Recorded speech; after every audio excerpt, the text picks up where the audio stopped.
Hello, everybody. I'm Rustic Dragon, and welcome to the Hearth of Britannia. You may also know me as Sir Edward Vitralis.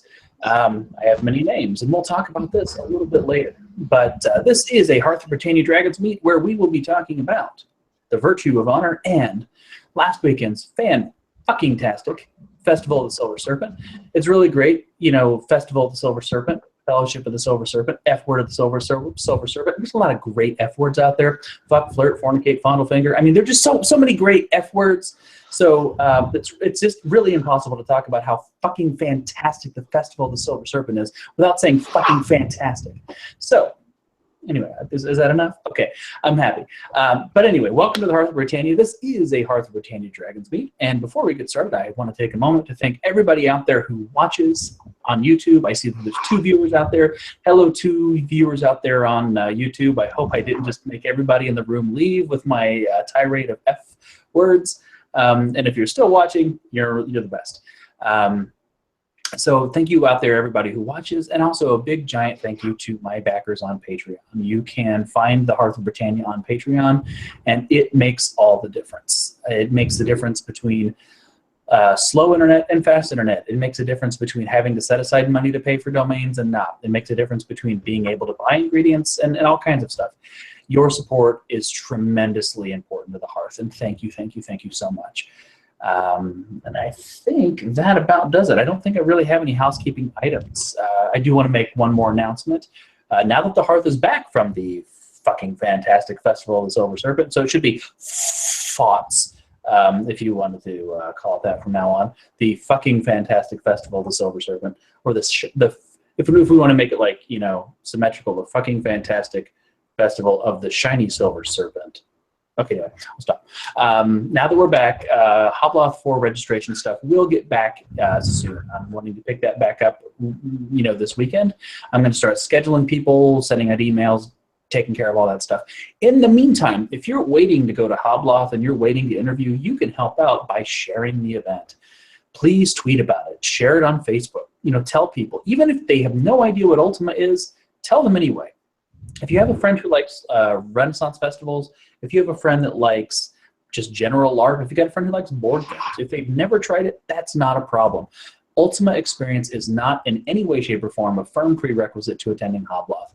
What I look for above all else is a fantastic attitude and a willingness to jump in and do something and have fun. Follow some ridiculous, crazy game rules and just have fun.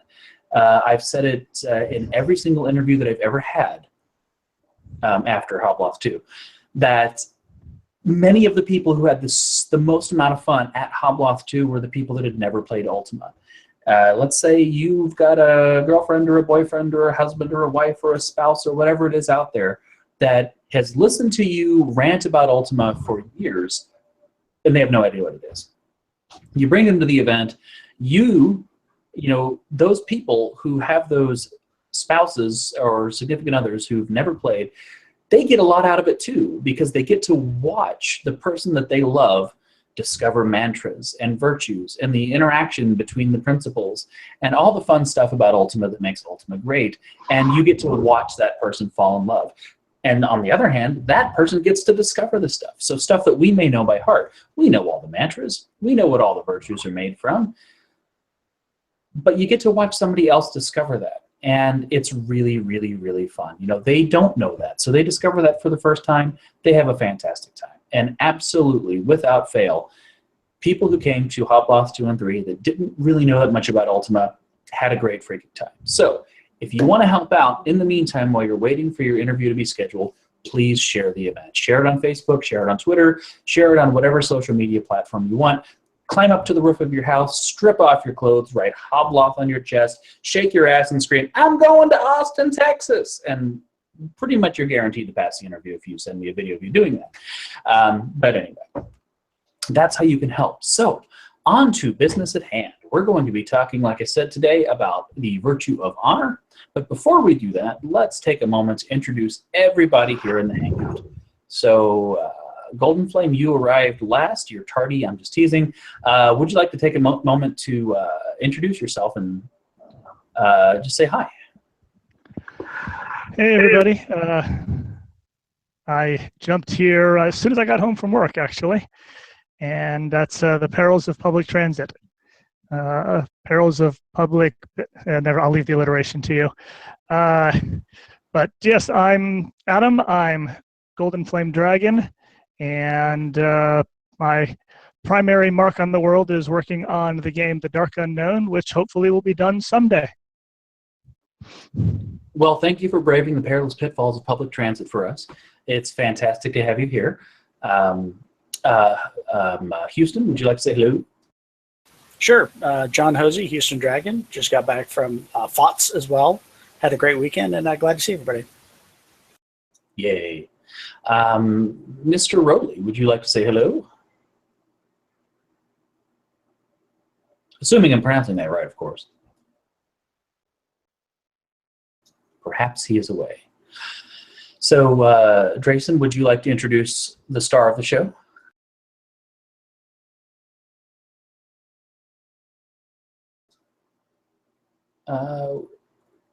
You may be hardware muted. Can anybody else hear him? Okay, great. So everybody, that's Unseen Dragon with the star of the show. That is Argos, the beautiful pupper. Unseen, are you hardware muted by chance? Can't hear you. Is it in all the way?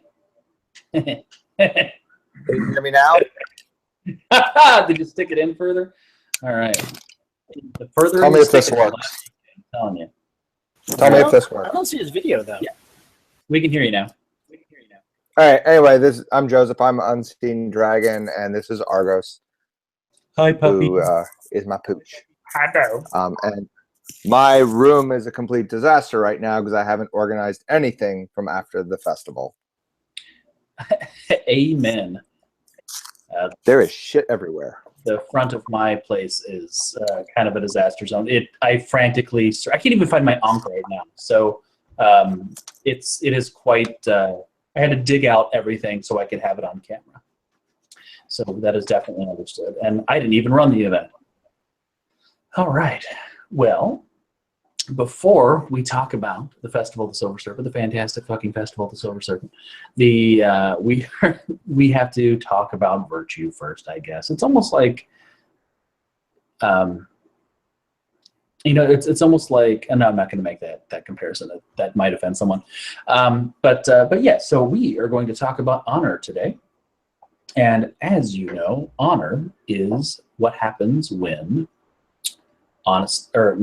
truth meets courage, which I don't really have truth and courage.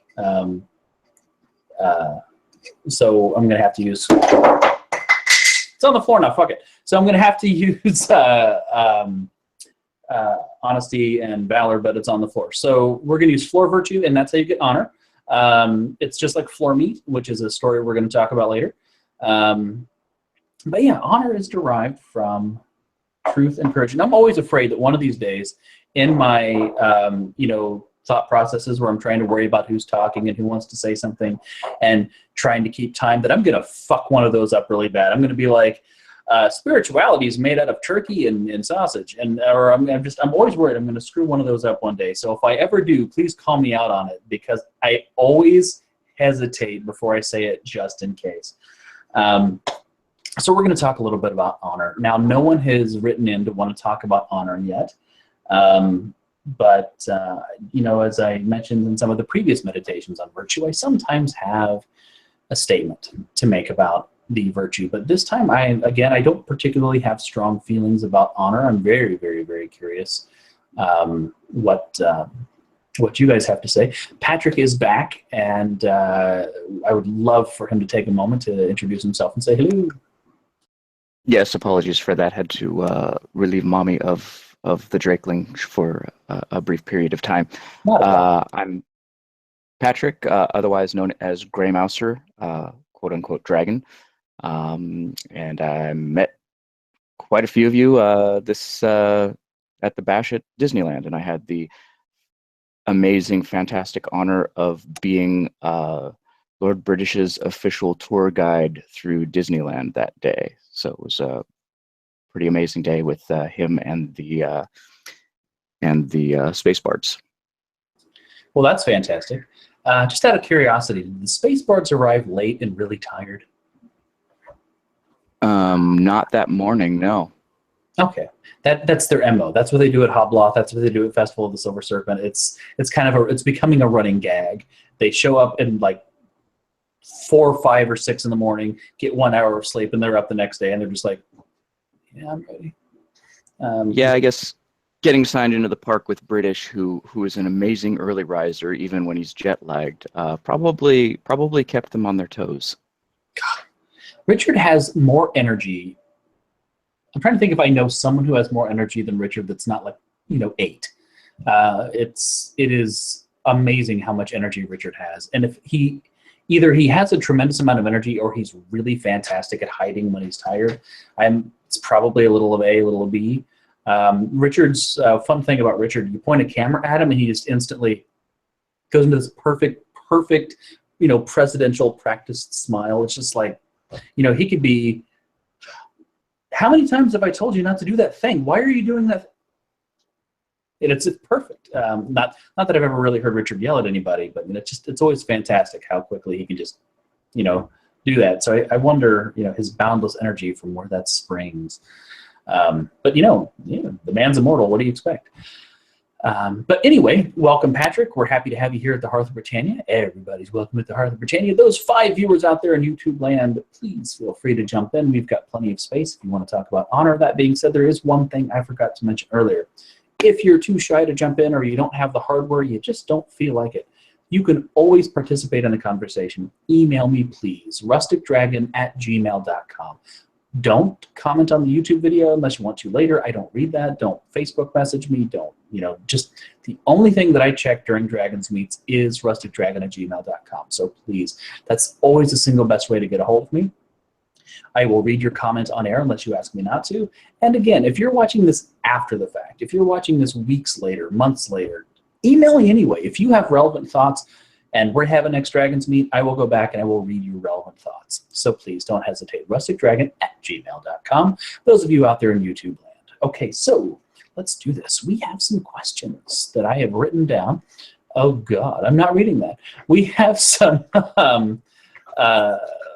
pre-written questions regarding honor, and it's pretty much following the same format that we've had for our meditation on the previous virtues so far. What is honor to you, and what does it mean to be honorable? How does honor differ from honesty, and when is it okay not to be honorable? So I will open the floor up to you with a silly question. So what is honor to you, right? And what does it mean to be honorable? But Patrick just said, I was honored. Oh, but how does that work, right? How does that fit into the Ultima mythos? How does that work with virtue? What does it mean to be honored as opposed to be an honorable person? Does that fit into our definition? That's the question that I want to throw out there first to you guys. Anybody, please feel free to jump right in. I guess I will jump first, assuming people can hear me. Yes. I can hear you, but I can't see your video. I can see I think you're the only one. Well, then you don't see me with no clothes on. So I think I was thinking about this earlier, and the key really is in the virtues. So honor, I've always said, the key component, one key component of it is you're taking an action. The other is that you are taking the correct action. So therefore, it's doing the right thing, but knowing the right thing, so truth, and then having the courage to actually take action on that right thing. And that's really what separates it from honesty, is action. You can be an honest person, not lie, tell the truth, be in search of, I think Richard always kind of modeled after this wizard or the scientist, the seeker of truth. But honor is about taking that truth and then taking action based on it. And that's often quite challenging because many times those are not comfortable things to do. And that's where the courage comes into it. So that's always been that was my take on it. So I've had a discussion or two with Richard back when we were pouring virtue vodka for people and asking questions. What is the difference between, honor and say honesty or something like that? And we have an email right in. So Santiago says, honor is all about being able to cast magic spells while still being proficient in battle. Way to be a paladin there, you min-maxer. I'm going to open that email here in a moment to see if he has written anything other than that. But I definitely appreciate that. Nope, that's it. That's all it needs to be. But it's interesting, Unseen. I really liked the way you framed that, because the way that Richard and I always framed that was, at least in our previous discussions, he may have a different opinion if you ask him now, is that, lots of emails coming in. We kind of frame it as honesty is, telling the truth, but honor is keeping your word. Whereas, if you ask me, did you take that thing? And I say no, and I'm lying, well, I'm just being dishonest. But if I promise you that I'm not going to take the thing, and I take the thing, then I'm being dishonorable. So we kind of frame it in terms of oaths. Of course, you have to kind of sometimes have these neat little boxes so you can differentiate from your virtue questions, right? Because when it comes down to, an honesty versus honor question, you've got to keep them neatly in place. But Unseen, I really, really liked what you said, because by using courage to put it in terms of action, I like that. So, man drops a wallet. You see the wallet. You know that you should do something. You wonder if someone else is going to do something.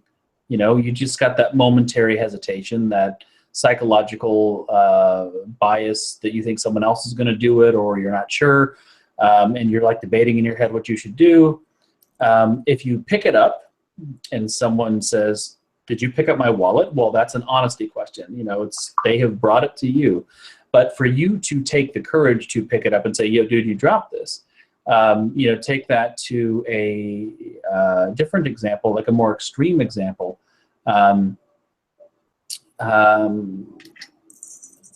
Especially if it involves some type of confrontation.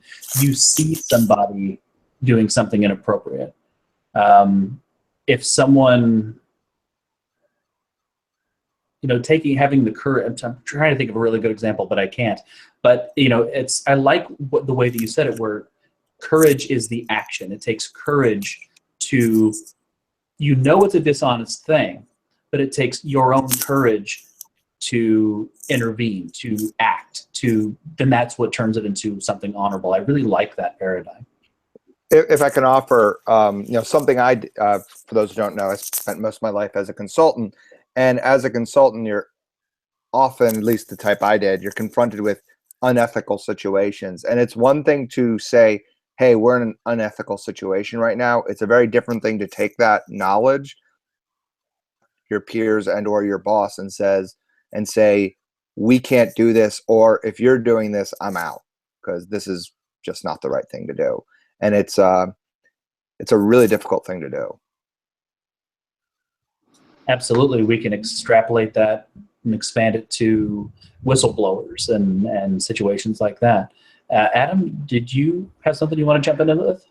Yeah, you were saying earlier, you were starting to offer as a definition of honor something about adhering to your oaths and your promises and such, whereas now we've just gone to something that's completely different. Joseph's example of this is not the right thing to do, or especially a whistleblower thing, which is you possibly violating your contract to do the right thing. I feel like one of the problems with honor as a virtue in his presentation in Ultima is that it conflates these two things. And the virtue questions at the beginning, almost every honor question is basically, do you do this thing that I would consider honorable, or do you honor some oath that you made already? Your Lord wants to torture somebody. Do you honor your oath to him and just kind of stand around when he does it, or do you do the just thing or the compassionate thing and go and be a tattletale? And I would say that going and exposing your torturous Lord is the honorable thing to do. I would agree entirely. not to critique those games, I don't find those to be very good questions, because they are actually doing the honorable thing, because it's confusing honor in terms of like honor thy father, and which is almost more about like loyalty or just being a follower, which I don't think is really what honor gets at. I would agree with that. The biggest going to what Adam was just saying is I always had a problem with those questions, and I always wanted to play a paladin in the games, so I kind of ignored it and moved on. But sorry, guys, you know, you're gonna get tortured. I want to be a paladin. What's a paladin? A dick.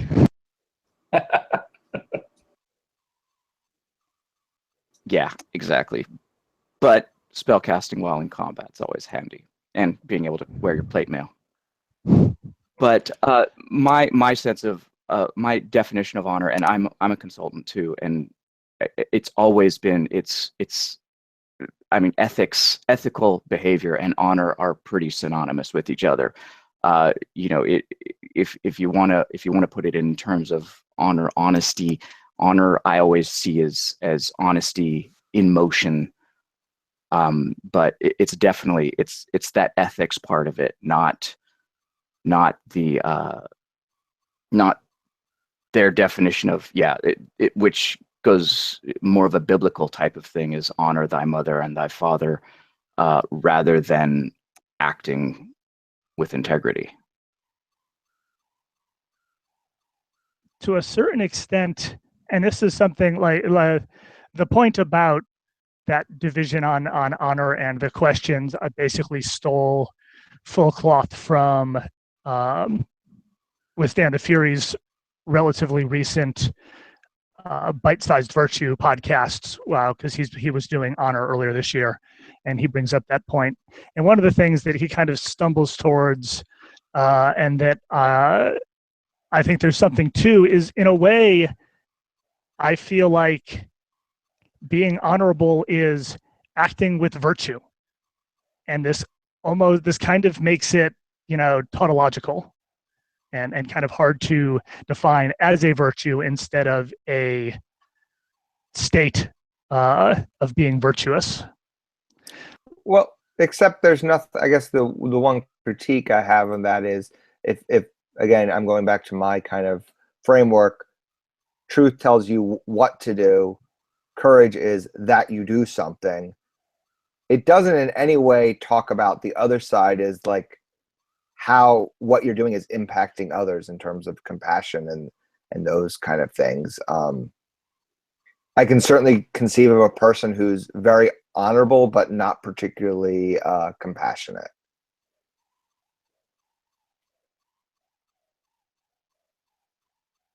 The lawful good type character, the one who will always do right, but not necessarily be the kindest person doing it. Yeah, it's almost robotic. It might be interesting, and this is something that I was considering doing for something I'm writing up,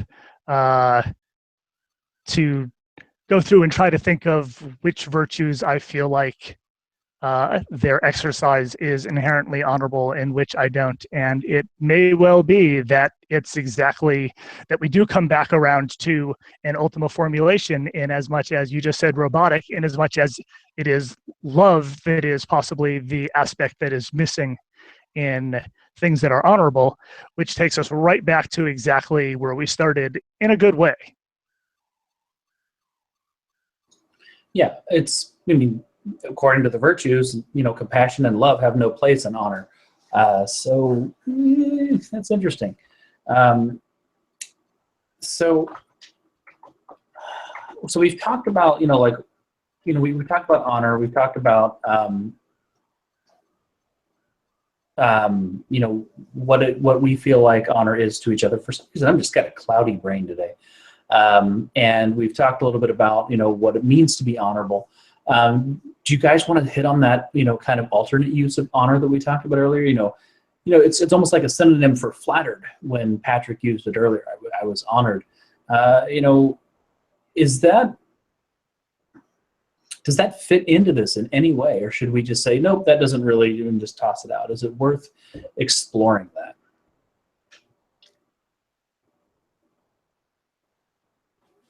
You're talking about as in a complimentary way? Hey, I'm honored by your presence. Like, well, what does that mean? I don't feel that it fits into that. Again, going back to Joseph and Adam's point before of the ethics, again, honesty, it's one thing to be honest yourself. It's another to actually have the action towards others. It deals with responsibilities, making sure that things are taking place, having the courage to make sure that you are doing what needs to be done for others. Honor's always been an interesting one, simply because, again, the most noble paladins in lore are not really the nicest people all the time. They have a particular path or a particular thing that they're after the truth, and that's their goal for it.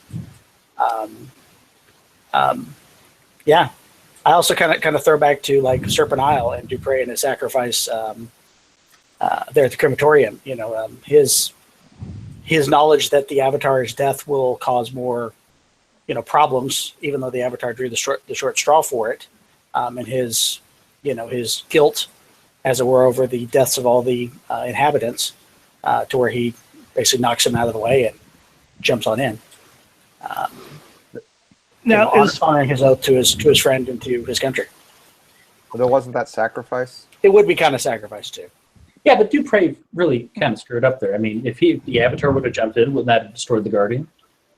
Well, to be fair, too, if Dupre jumped in the crematorium, it should have nuked all of Serpent Isle based on the booze that he's drunk. So I don't know if that really would have saved the world of leaving a smoking crater the size of a country. So it's a wonder that it's a wonder he didn't combust before he jumped in. John makes a really interesting point that a lot of times, our depiction of kind of these paladins is almost like these ideological lawbringers, where really the idea of justice and love and those aren't really as prominent. Like, here's what's right, I'm going to follow it. There's black and white in the world. There's not a lot of gray. And so that actually fits in, or maybe I'm trying to twist it too much. That fits well into the framework. That's not really part of honor. As far as the I'm honored bit, I think that would derive from you do me honor, but I'm still not really sure that I'm straining to come up with a tie to actual honorable behavior in that. Maybe in honoring the other person, you're promoting a little humility for yourself also. I'm willing to throw it out and say it's just become a fashionable misuse of the word. It may come from honorific. Yeah, it's actually, I mean, if you go to Merriam-Webster, it basically is synonymous with privilege. So and at that point you talk about standing is also a definition of honor, credit, the honorific. So there's a lot of, there's a lot of meanings in here that, like you were saying, probably draw back from the honorific and that branch of the definition, rather than any kind of definition that we're using, which is more along the lines of ethics and integrity. So it would seem to me honor really has two forks of meaning that are pretty much, mutually exclusive. Stupid, sloppy. Well, there is another way to look at that, I guess. Hello? We hear you. Okay, yeah. Hey, it's Aaron. I'm here. Kind of last minute, I completely forgot this was going on, and then the notice popped up. I was like, oh yeah, that thing. So for all this talk, there might be a way to do this. So for all talk about ethics and doing the right thing and something like that, you could kind of see honor, if you will, as a fulfillment of your own personal code or beliefs. If you will, kind of like acknowledging. So when you are honorable, you are holding true to that, because I mean, it's possible to have honorable people that do bad things, and it kind of goes back to this idea of right, but we knew you were going to do bad things. You're not, you're that's the kind of person you are. That's the kind of code or the kind of beliefs that you uphold. So I mean, for all the talk earlier about having people that were like lawful good or something like that, you can have, in my opinion, an honorable, like, chaotic character, if that's possible, as long as they're kind of, how shall I say, honest about their chaoticness, if you will. One of my favorite role-playing characters back in the day was a lawful evil character who was the most honorable person you ever met, as long as he gave his oath, and otherwise would screw you over sideways any other time. But if you got his word, you were gold. Right. But when we talk about, oh, I'm honored to do something, you could kind of, if we look at honor as kind of an expression, an acknowledgement of you following this own personal code of yours, you can say that, hey, I'm honored that you're here, or I feel honored that you do that. That's just a recognition. You are honored because you following your own code is being acknowledged. If that makes any sense, it's kind of this goes. I'm basically trying to get back to that honor can kind of look to be like this acknowledgement, and it can come from within or from without. I can see that. For me, I think, again, I still want to say that it comes down to just a slight misuse of the word. For me, it would be, let's say that I have a party and someone shows up that I haven't seen in a long time, and it's a total surprise, and they went way out of their way to be here. And I think an appropriate word to say is, I'm flattered. I'm grateful. I'm surprised. I'm happy. As we've been paring down and chipping away at this, I think that honored might not be the right word. However, if someone shows up and you say, I haven't seen you in 10 years. You live 3,000 miles away. And they said, well, I told you I would come when you got that promotion. That, to me, would be an appropriate time to say I'm honored because they've kept their word in doing something for me. Does that make sense? Yeah, no, but that kind of goes back to this idea of would you say that if the guy was like a lot more flaky about it? If he said, I'll come when you get this award, maybe not, I don't know, right? We'll see. And then he shows up. Would you consider that to be, would that be an appropriate thing to say, I'm honored that you're here? No, I would absolutely say, well, I'm happy to see your wishy-washy non-committal ass. I would probably call them out on it. Flakiness is something that is, it is a pet peeve of mine. Do or do not. Be hot or cold, for God doth hate a bore, and spew out all neutrality. I say that all the time because it was in the instruction manual for Castles 2, or maybe it was Castles 1. Either way, one of my favorite DOS games. It's like the only remotely religious thing I know. What is it that causes a man to turn neutral?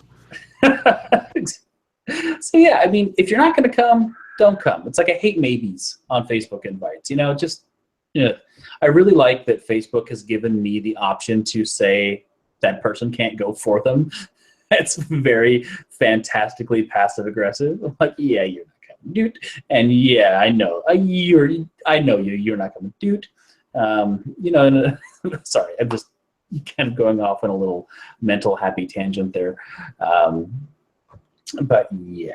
So, but to answer your question, I feel like if you need a commitment, you need an oath. The Knights of Solamnia in Dragonlance did not kneel down and say, maybe I'll do this. If it's convenient. You don't, maybe I pledge allegiance to the flag. I don't know. No, it's, if you've got to give your word to keep it. So I think that if someone's wishy-washy and then shows up, I don't think there's really an oath that's upheld. Right, but that's okay, because that's kind of what I was getting at. It's like you're honored because it's an acknowledgement that they fulfilled their own personal code. In this case, they fulfilled their promise. So it's an acknowledgement of that trustworthiness, if you will. Yeah. So I feel like saying I'm honored should actually be more about exactly like acknowledging that they have done something honorable. And if they haven't done something honorable, I don't think it's, if you want to be super pedantic about it, based on our definition, I don't think it's appropriate to say I'm honored unless that person has done something that is honorable. I think flattered is probably the more appropriate word. But yeah, let's all be pedants. People love pedants. They're fun at parties, and they always get invited back. Rule lawyers. Oh boy. Okay, so when is it okay not to be honorable, right? We have explicitly said, I mean, well, it's not explicitly said, well, sort of, whatever, shut up. We have talked about how love, compassion, is not part of honor. They're opposite, right? So if they meet, they make ground. So basically, sorry, okay, poop jokes out of the head, all right? So we don't need virtue poop jokes. All right, that comes later. So yeah, so the question is, when is it okay not to be honorable? And I will volunteer that if love is necessary, if compassion is necessary, that is probably one of the times that you're not going to honor, because, you know, it's, well, I need to keep my word, but you're having a really shitty day. I'm going to give you, you know what? I promised my job when I started that I would follow the rules and I would not steal and I would not give away food. But you know what? You look like you've had a shitty day. I'm going to give you a free chicken finger because you just want one with your sandwich, right? I'm not being honorable. I'm not keeping my word for my job, but I am showing compassion. And they're opposite. They make ground when they meet. Cozy, you got a thought? Well, I was just thinking that ties back into sacrifice at that point. If you drop some of the ethics to do something compassionate, yet something courageous, then you're getting into the mode of sacrifice. I think Joseph, though, brought up the best point again of, as the virtue question that we sometimes hate, if you're being truly honorable, you're standing there defending this Lord who's a turd, but that is being honorable and ethical to your oath. If he's torturing somebody, if he's robbing from the king, if he's, whatever, that is violating your oath ethically, then yeah, that's kind of a point to go, I don't think we're going to do that anymore. Same thing too. Sometimes I guess if there are times where you want to step into something that would be honorable, but at the same time maybe isn't your place. Personal relationships tend to be one of those sticky spots where it's like, man, you want to jump in, but you're going to cause more problems than it's worth. So how do you handle multiple conflicting oaths? Obviously, the answer is don't do it. Right? Drink more. What happens when you promise someone something and you just can't do it? I promise to work here. I take an oath to work at the job, but let's say you've sworn an oath to your church or a military organization to protect the needy or protect the innocent or take care of those who can't defend themselves. Or you've signed up for a week in November, and then your boss is like, "Hey." Well, that one's easy, right? No,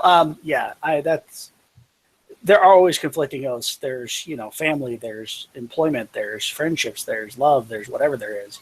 And it's kind of a personal battle sometimes of juggling those things. Like for myself, when I was single as a bachelor and traveling all the time, it was no big deal because I could jump on a plane or do whatever I want, and it didn't affect anyone else in my surrounds. It kind of goes back to the joke of the ethical hedonism. As long as it's not harming anyone else, you can balance your virtues. But at the same time, once you have family or once you have obligations or once you have other requirements, for myself, I find a lot of times you have to really balance that, especially like family versus employment. There's times where the job really does have to come first, but at the same time, you have to balance that against, am I going to let my family down, or am I going to need to break a promise that, oh, we were going to do this, but now I've got to go do this instead. There's no correct answer like any virtue question, but it's what's best and what is honorable for you at that moment, basically. This brings up an interesting quandary for me. So far, we've talked about honesty, valor, compassion, justice, sacrifice, and now honor. I would argue that maybe justice is the only other virtue where you have to pick between, where you can make virtue questions about the same virtue. So, you know, if I'm going to be compassionate to you and I'm going to be compassionate to you, it's not really, you're not really losing anything if I choose one over the other. You know, but if I have two oaths, right, it's much more possible to have a situation where if I break my word, I'm technically losing an eighth, but I'm keeping my word, right? You know, it's like it's like a net, like a zero-sum game. I don't think you might lose honor but gain justice or compassion or something like that. But you know, honor and honor, you know, and I think in cases of justice, you've got his, you know, if you just look at it completely from a legal standpoint, you've got, you know, precedent and legal precedent and you know, law is, justice is so difficult when you consider it on, you know, from different angles. And I think what may be just doing a small injustice could be better for the greater good, or vice versa. I think that honor may be unique, as far as I can imagine. Honor may be unique among the virtues in that it has the greatest potential for inter-virtue conflicts where you're having to be dishonorable to be honorable. Like, you guys have any thoughts on that? Well, so here's the question. Is it even possible to be, in a sense, dishonorable to yourself? Like, you can see how you might seem dishonorable to somebody else, but if you're always following your own code, right? Like, no matter what, you know, so like we keep going back to this idea of you've promised, you've pledged your allegiance to a lord, and then your lord starts like screwing up and everything like that, you know, starts torturing the innocent, killing people's pets and wearing them as festive hats, that kind of stuff. And, you know, and you're like, no, I'm not going to support this guy anymore, you know, and it's like, that's when you break your honor. And it's like, well, you know, did you really give it to him in the first place? Is it dishonorable? You know, I guess what I'm getting at is that you'd really have to, you're talking about really kind of going against your own self to really be dishonorable. And if you never do that. Well, I was thinking when you're saying that, the one I always get, and I'm by far not the paragon of this, but I believe one of the things that's important to do is to take care of your body because it's a gift. And we all know how to take care of our bodies. Eating right, sleeping right, yada, yada, yada. We know the good things to do, but we often don't follow through on those, and I consider that extremely dishonorable. So you aren't always honorable to yourself. Yeah, and that's a great, you know, thing. So you say you get married, you know, you pledge to take care of somebody. Well, don't you have to take care of yourself to take care of somebody, right? You know, you need to make sure that your body is in good working condition to be there as long as you can for somebody. But you also promised your friends that you're going to get fucking crunk at his bachelor party. So, I mean, are you dishonoring your, you know, your marriage vows by being a dick to your body? It's interesting. We can get super granular with this. Well, see, you're making the assumption here that you should treat your body well. If you treat your body like it's a it's a playhouse, like it's a party, you don't run into that problem. Yeah, but then you die horribly and, you know, don't fulfill your vows either. So yeah, I mean, it is making kind of a base assumption that when I have a marriage vow, or something like that, I am pledging to, be there for that person. So, that is making, and the cat's gonna shit. And that is making a wonderful, I don't know why you guys needed to know that, but when I go, God damn it, and cover my nose in a moment, you'll know why. But that is making a base assumption that you should be taking care of yourself. That is a huge assumption there. So it's entirely possible to say, I'm going to be here as long as I can for you, but I'm going to have fun while I do it and fuck my body. And there you go. I mean, just loophole, right? Don't lawyer me, bro. I think that's completely reasonable. Hello, Kat.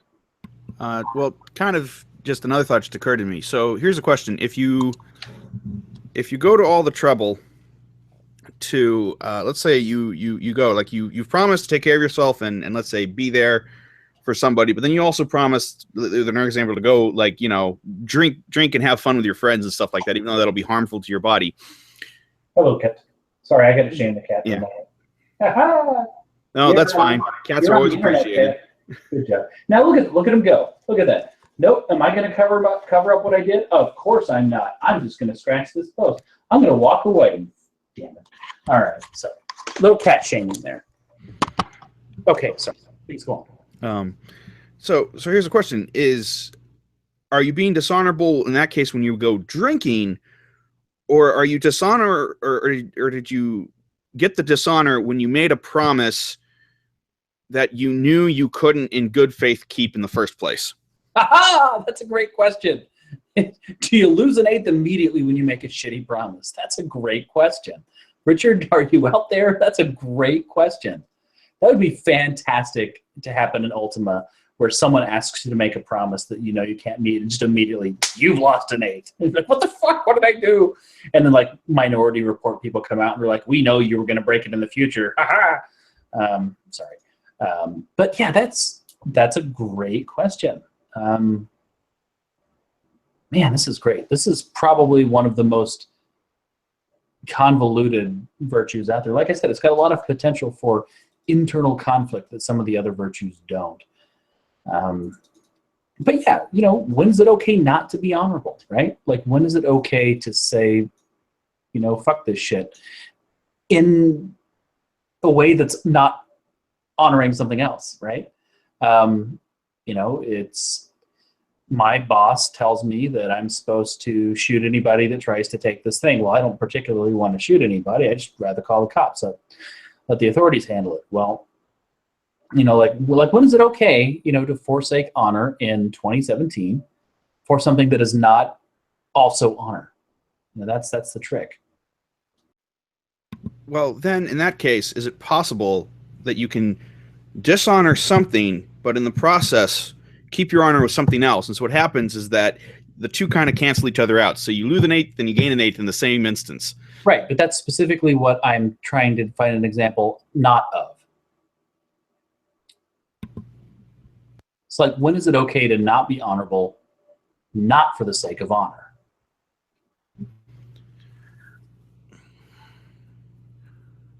Well, I guess the closest thing you could come to is probably something going back to probably sacrifice, where it's a case of you would have to do something.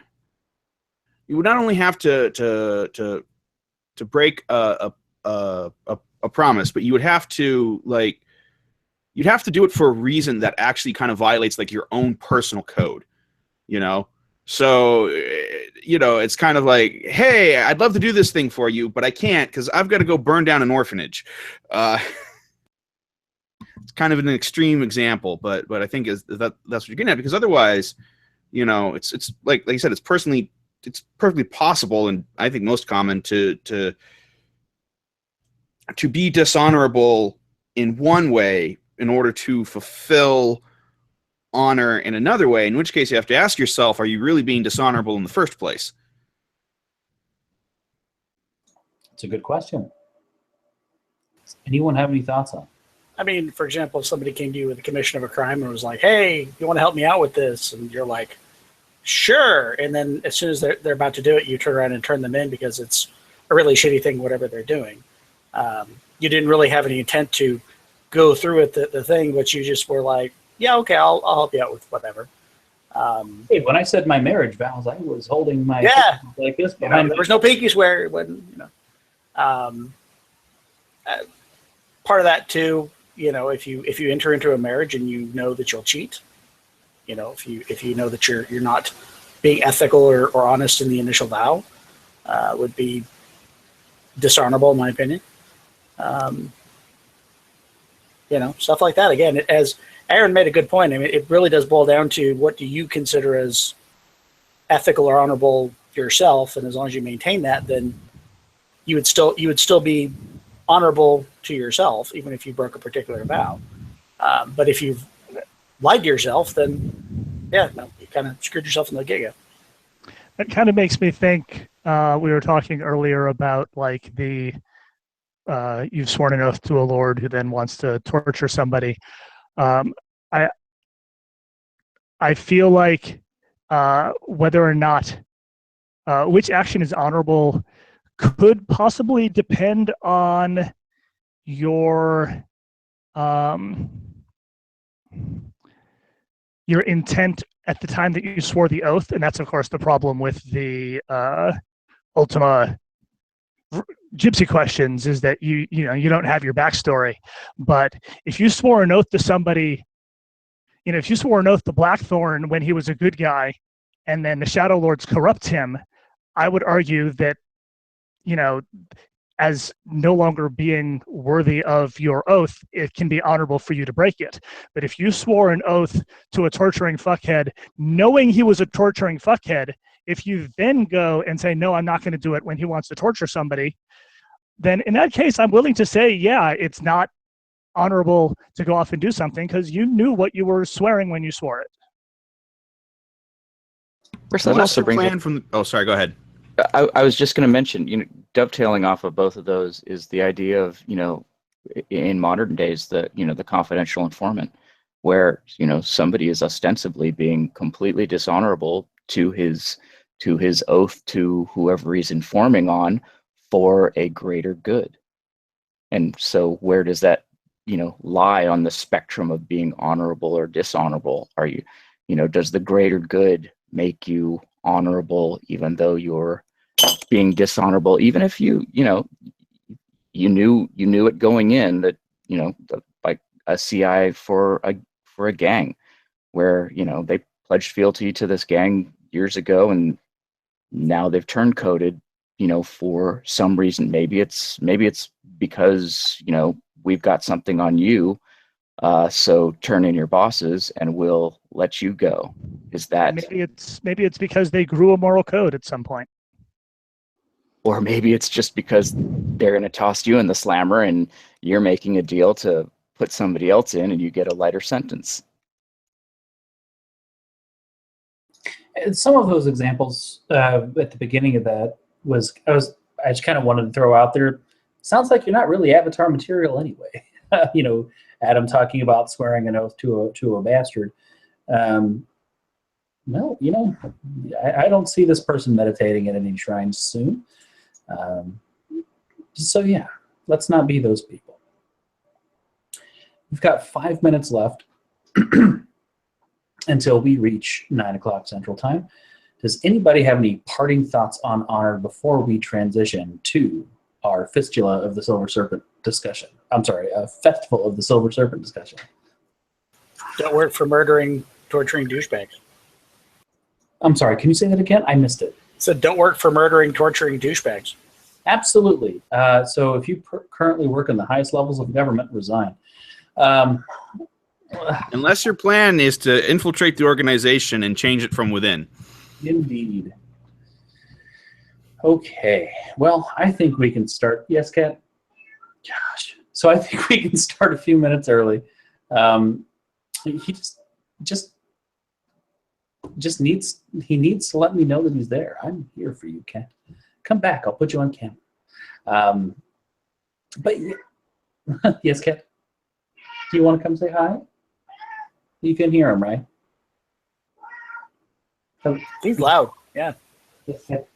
Meow. Okay. So we have 2 people that have emailed in about the Festival of the Silver Serpent, so I would like to read those emails. Excuse me. All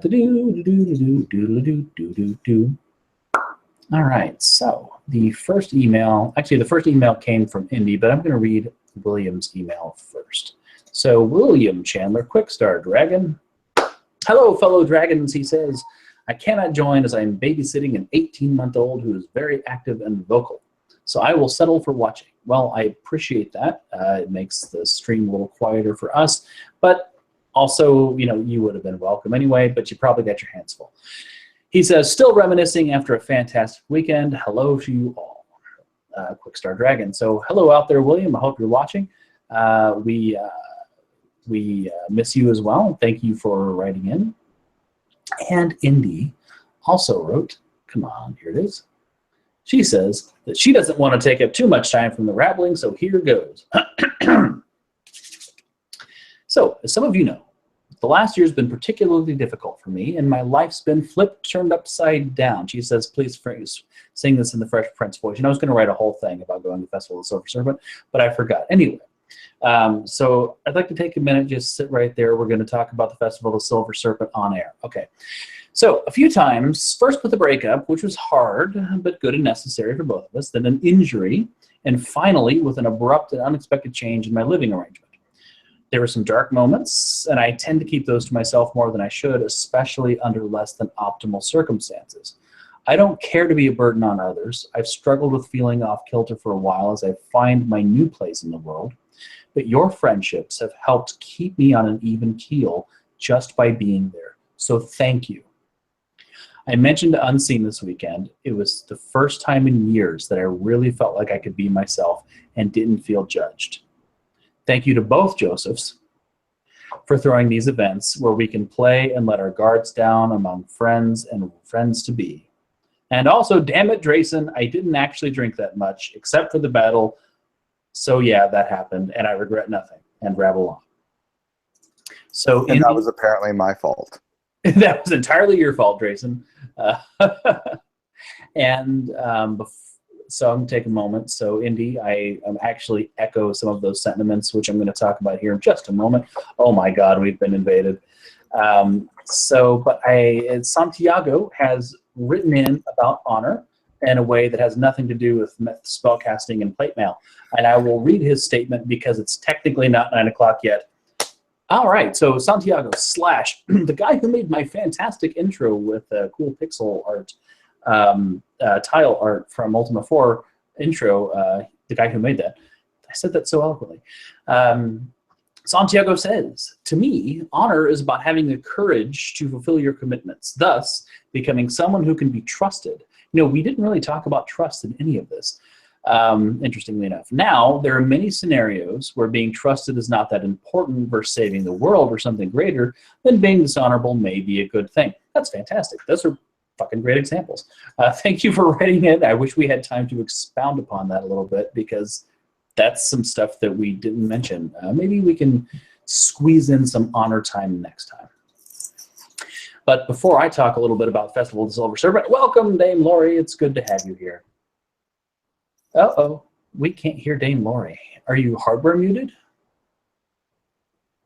Did you stick it in all the way? Drayson didn't.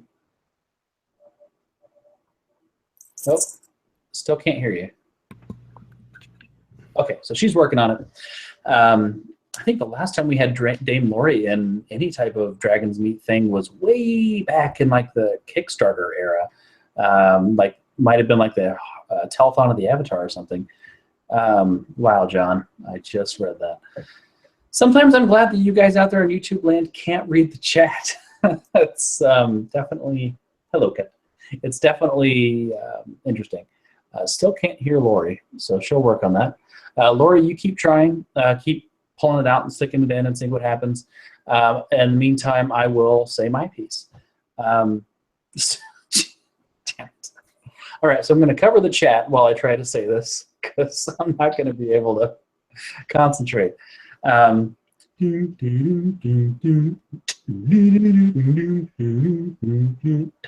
Anyway, so yeah, so Festival of the Silver Serpent was absolutely fantastic, and I want to take a moment to echo something that Indy said. While packing up for this event, I said to Alex, "Oh, I think I hear Lori. We hear you. Oh, do you see me now? Hey, Yay! hey guys! I missed you all. Yay! Well, we miss you too. Would you like to take a moment to tell the world just who the hell you are and why we're so happy to see you?" I'm Dame Lori. I used to run ForsakenVirtues.com back in the beginning of the Shroud days. I don't do that anymore, but I still love all you guys. So, yeah, that's me. Excellent. Well, welcome. We're so happy to have you here.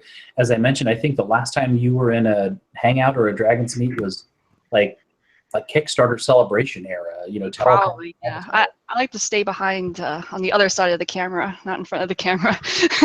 Understandable. Like, I mean, that's why I always have the camera when I go to events. Like, hey, it's like, I'm the fat guy. I'm going to take pictures.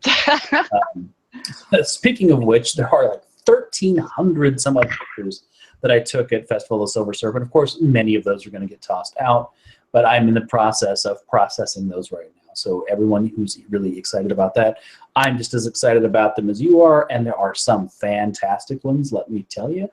I can't wait for you guys to see those. But jumping back into the mushy stuff, let me put on my swamp boots because we're about to wade into some squishy territory. Sorry, I just thought of a terrible joke. It's after Rebel. So yeah, I've been telling Alex for weeks, maybe even months, that I've been looking forward to the Festival of the Silver Serpent like since fucking January. I got so excited, so pumped, and because it has absolutely become my favorite time of the year. It is my Christmas. It is my St. Patrick's Day. It's my Cinco de Mayo. It is my birthday. It's everything all rolled into one. And it's fantastic because it's not a holiday that's somehow been ruined by fuckery. You know, every other holiday out there has somehow been ruined for something. Fuck Valentine's Day, right? I've practically been dumped on every holiday that's out there. So they're all ruined some way or another, or my parents divorced on Christmas, or, you know, whatever the hell it was. Every holiday is fucking ruined. Festival of the Silver Serpent is my holiday. And it's my holiday not just because it's something that hasn't been ruined, you know, from my cynical, ridiculous standpoint, but much to what Indy says. It is absolutely the one time, at least for me, of the year that I feel like I'm at home. I spent the majority of 2015 and 2016, no, the majority of 2015, that is, driving around the whole country. I lived in my car. I spent months camping and going places. I drove literally coast to coast twice. And because I started going that way and I went that way and then I went right back that way. And the whole time, you know, I went to 2 different high schools. I went to 2 different colleges. I've lived in 1, 2, 3, 4, 5, 6, at least 7 different towns in 3 states. And I've driven through almost every state. And I've always said that I just don't feel like I belong anywhere. And a lot of people who travel a lot say that the more you travel, the less home you feel, the more longing you have to be somewhere else. And that's a well-documented thing. But I have always felt like I can certainly be on my best behavior and make a good impression. But then when you actually get to know me, you either like me or you really fucking don't. And when you got a group of people and enough of you really fucking don't like me, then I just get uncomfortable and I leave, because the conflict with me and the people that don't like me and the people that tolerate me and the neutral people and the people that it's not, I feel really guilty for having to make everybody deal with that. So I generally just move on, right? I don't feel at home. You know, when I start to have anxiety about being in a place or a group, or I'm starting to get a reputation that's not really good, well-deserved or not well-deserved. I just don't feel at home there. I never felt home in my high school. There was only one period in my entire life before now where I felt at home, and that was a particular boarding high school that I went for 2 years. So in all of my life, until the Festival of the Silver Serpent became a thing, I felt home for 2 years of my 34 years on this planet. And at Festival of the Silver Serpent 1, I wasn't sure what to expect, but I went and had a great time. And I drove from Astoria, Oregon to Maryland in like 24 hours, like as fast as, like, not 24, like 40, I just breakneck speed driving more than 12 hours a day, every single day, to get from one side of the country to the other so I could make it to the Festival of the Silver Serpent. It was like within a week, not 24 hours. That'd be fantastic. But, I was really excited last year, and last year's Silver Serpent Festival confirmed my suspicions from the first, which I fully embraced this year. I have no other way to say it. I came naked, right? I didn't come worried about anything except being happy and having a fun time. I didn't pretend I wasn't on my best behavior. I didn't watch what I say. I didn't care about how I looked. I'm fat right now, and I made a bunch of jokes about it, but I wasn't embarrassed about it. I wasn't worried about how I looked. I wasn't worried about the jokes that I made because everybody else were making the same jokes. I wasn't worried about enjoying something. I bitch about my dad a lot online. One of the things that he's guilty about, or that he's guilty of, that really fucked up my childhood, is anytime I got into something or excited about something or nerded out about something, he'd be like, now calm down. He never let me be excited about things, and it pisses me the fuck off. But at Festival of the Silver Serpent, I could get really excited about something. I could get excited about the things that we were doing, the things that people were bringing, the activities, the people. I was more excited visibly, like, in a way that people could perceive about the Festival of the Silver Serpent than I have been about pretty much anything in my adult life. I was unashamed to look forward to it. I was absolutely excited to be there, and I felt at home. And I kept telling people, in 2 weeks I get to go home. In 1 week I get to go home. In 2 days I get to go home. And it was fantastic. Being around the right people, being in an environment that's conducive to being yourself. I have laughed to the point of painful crying in absolute tears 3 times in whatever you will call that, the dining room nook eating area of the Inn of the Unseen Order. I cry maybe once a year. The Festival of Silver Serpent's one of those, and I'm about to do it again. I wasn't expecting this. But that's what it means to me, to come home. And you're going to hear people talk, those of you out there in YouTube land, you're going to hear people come and talk and share that same sentiment. And I'm happy to give people the opportunity to do that. But if you guys are anything like me, when we came home, Monday sucked. Monday really, really sucked. But I'm going to turn it over to someone else so I can recover for a minute. And we'll talk about all the really fun stuff that happened after some other people have shared things. But I just want to say thank you to Unseen for throwing this event and letting me be me. I don't get to do that very often. I always have to be someone else so I can, stay employed or stay welcome in a place that I don't really belong. So yeah, please, somebody else jump in. I need a moment. And maybe Frank can introduce himself since he just showed up. Yes, please. And that'll give us a moment. Hopefully Frank's hardware is cooperative today. I hope so.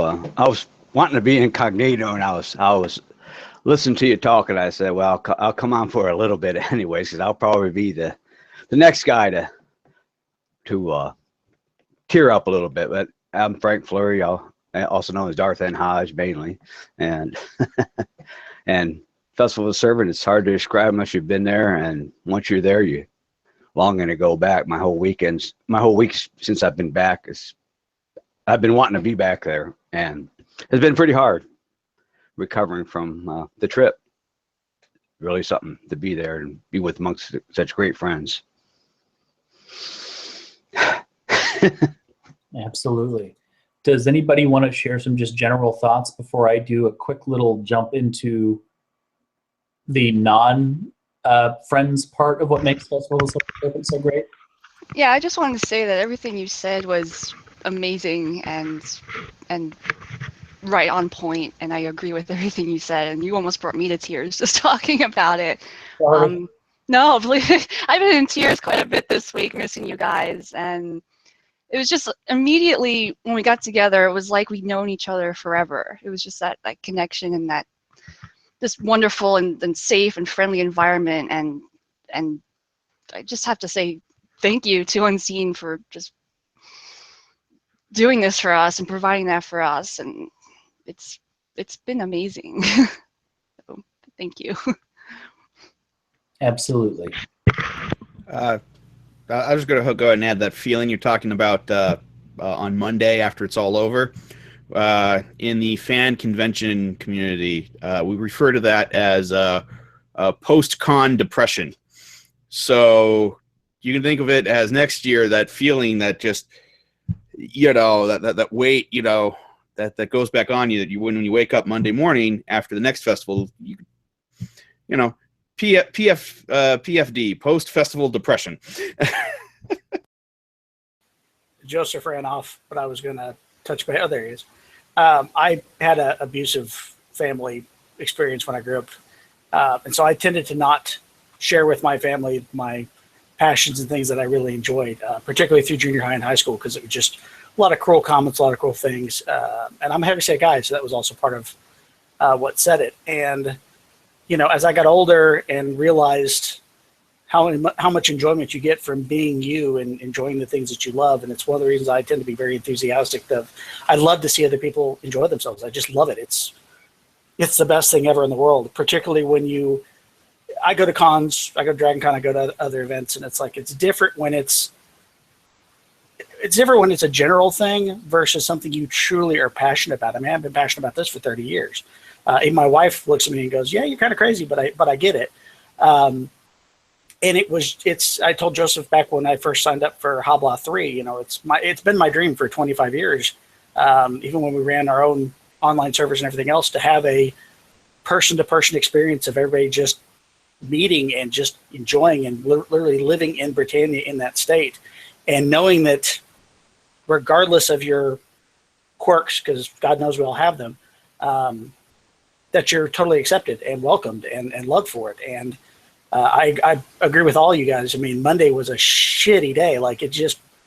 You always have to say goodbye. All good things, must end. But, there will always be the next time. And, I've always, I was beaten up on a couple people, particularly about Habla 4. It's like, the worst thing in life that you can do is regret not taking that chance. And I have told people, it's like, this was my first festival. I didn't get to go last year. I saw the enjoyment and love from it. And I was like, I'm going. It's like I was going to Hobloth last year. I'm going to Hobloth again this year. And it's like I would hate for anyone who loves this community and loves this fandom so much to rob themselves of that joy and experience simply because maybe they're too afraid or thinking that, I'm going to get there and it's going to be cliquey and it's going to be jerks and people are just going to be rude. And it's like, folks, I will personally beat the crap out of anybody who gives you shit, because violence is always the answer. Yeah, it's just, again, it's like this is the people that truly care about one another, want to have a good time, and want to enjoy it. And we had some of the most occasional bizarre moments that took place.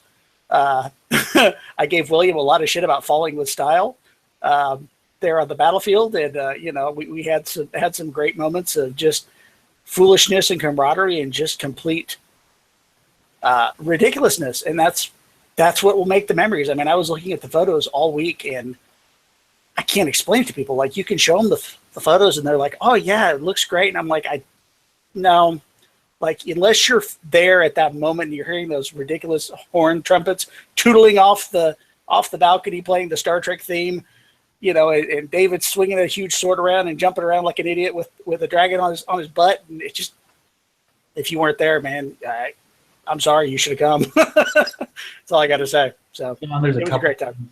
I want to hit on, and I'm going to do it in reverse order. Definitely some people there wanted to hit on. Oh, sorry.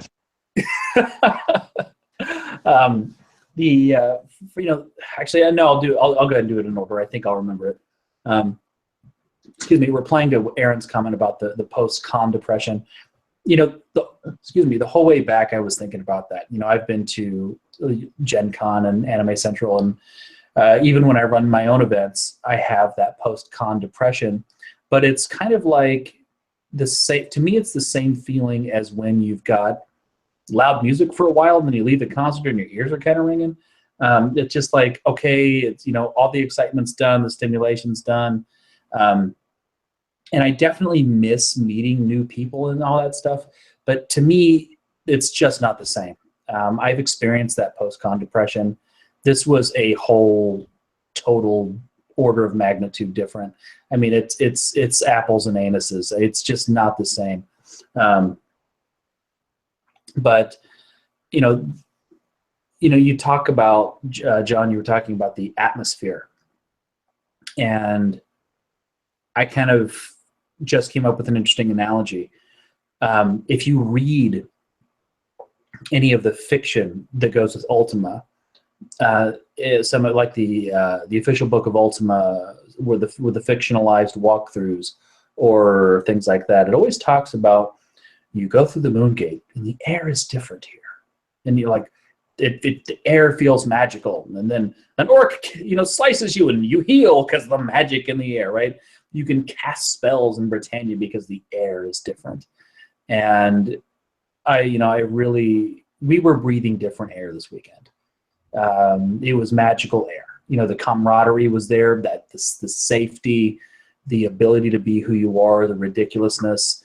I will probably later find out in 20 or so years that Drayson just had finely ground LSD and shrooms that he put into the HVAC.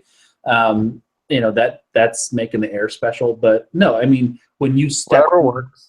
It works, right? When you step, you can play with the AC controls. Quick, turn it up a little more. Whether the moon gate is in pixels and your avatar is immortal, or you step through the moon gate in Columbia or Austin, you are breathing different air until you go home. And I think it's kind of the withdrawal from that air that is that post-festival depression, that post-fartum depression. Yeah, like it's not post-festival depression. It's homesickness. That's what it is. Absolutely. I was gonna say, I don't think I'm the only one that felt like I had to put a costume on Monday to go back to reality. The joy of just wearing garb and enjoying others in it, and again, you can do it at home, but it's just not the same. I said to Indy, the first thing that I did when I got there Friday is I wanted to put my garb on, and Indy's like, I may delay putting my garb on for a while. Of course, Indy has a corset, and I said to her, "Damn, I'm fat. My garb has an elastic waist. I'm putting this shit on as soon as I can. This is comfortable." So yeah, putting the normal pants back on, I'm like, this sucks. But hey, pockets. Okay, does anybody have any thoughts they want to say before I kind of delve into a few event highlights and specifics? Yeah, no, I wasn't there, so I'm just gonna sit back and bask in the stories that you're about to tell. You would be very proud of David, by the way, because he was kicking ass the whole time.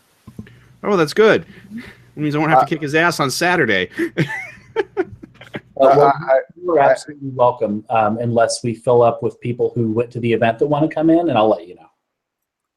I will not get over, and what you guys say is very kind, and also experience a big crash come Monday, though it's also interlaced with the fact that it's also like a physical letdown because of all the build up to the moment. But you're talking about David. Probably my biggest regret is I don't have a video of David when I was explaining to him how the final battle was going to work. And his reaction was like a kid in a candy store. How many people this weekend had kid in candy store reactions to something? I know I sure as hell did when the Worm Guard came out. That was fantastic. There's just so many fantastic things. But in the interest of not just telling vague stories that only we get and making this video actually useful for those of you out there watching who didn't go, let's talk a little bit about what the Festival of the Silver Serpent is and why it's great aside from the people.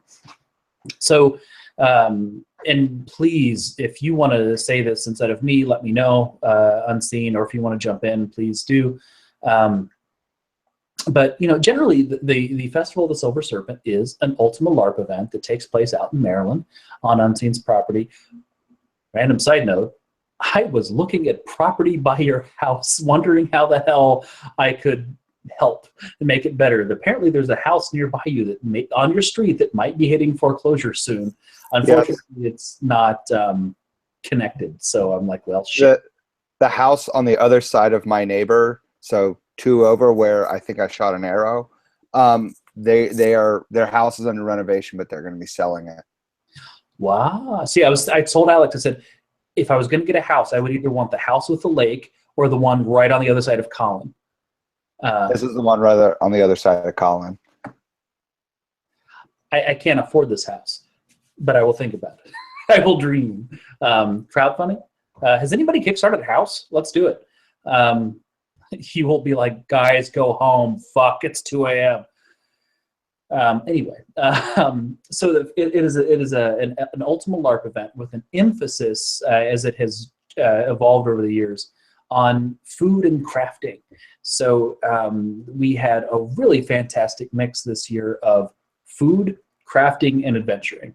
The first one was a huge emphasis on food with a little bit of adventuring. The second one was a much bigger emphasis on crafting with a little emphasis on food and some adventuring.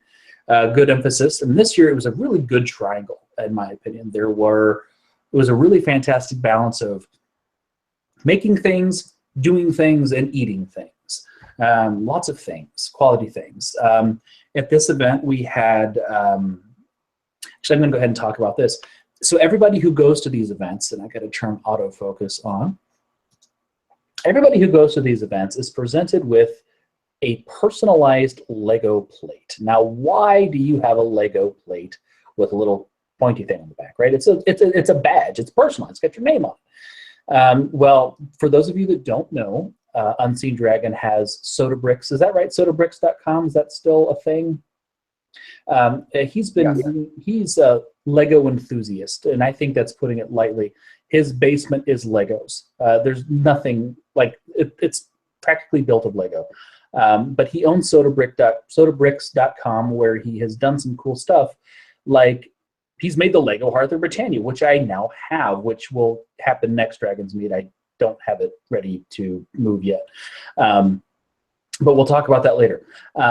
And he's also done cool things like taking some of the buildings in Shroud of the Avatar and made them in Lego. All kinds of fantastic things. He's also made a lot of minifigs for people, fantastic mini scenes and representations of people. Behind me, I can't get it because it's behind me. I have the Hearth of Britannia Cabinet of Virtues in Lego. But anyway, suffice it to say, he likes Lego. So everybody who goes to the event gets this cool badge. And notice there's things on it. We've got, focus you twat, we got 2015, 2016, and 2017. So I've been to all 3 festivals of the Silver Serpent. And these badges, you get them for doing things. So at last year's festival, I ran an event where I taught people how to make bread. And if you did level 1 bread baking, you got one particular piece of bread. If you did level 2, you got a fancier bread. If you did level 3, you got an even fancier bread. The skills last year were broken into different levels of skill. And so we made arrows last year, and we fired those arrows from the bow. This year we did blacksmithing just like last year. And if you did smithing, you got this cool anvil. And left over from last year is a stone, a spirituality stone. I don't even remember why I got that. I think I found something. I'm trying to remember myself. And I got a little piece of cheese. The chocolate frog is hiding. I wanted the, guys, I also got a chocolate frog, and I'll let you figure out what I did to win that achievement, but it was one of those hidden achievements. We'll talk about that in the after rabble. Or you can email me, rusticdragon@gmail.com, and I will tell you more than you ever wanted to know. And we stick a chip in it. But this little piece of cheese here and was given to me special because I ran a cheese tasting event, which brings me to what we did this year. So this year, we did all kinds of fun stuff. We had, in addition to just lots of delicious food, we had activities that highlight those food. Welcome, Isabel, yay. So we had a beer tasting run by Hobbit Dragon, and he gave us a whole bunch of beers that we may or may not have had before. We had to talk about what was in them. And then followed by that, I ran a cheese tasting and meat pairing. So sopressata, bresaola, all kinds of different cheeses. And, we had people try cheese in ways that they didn't have.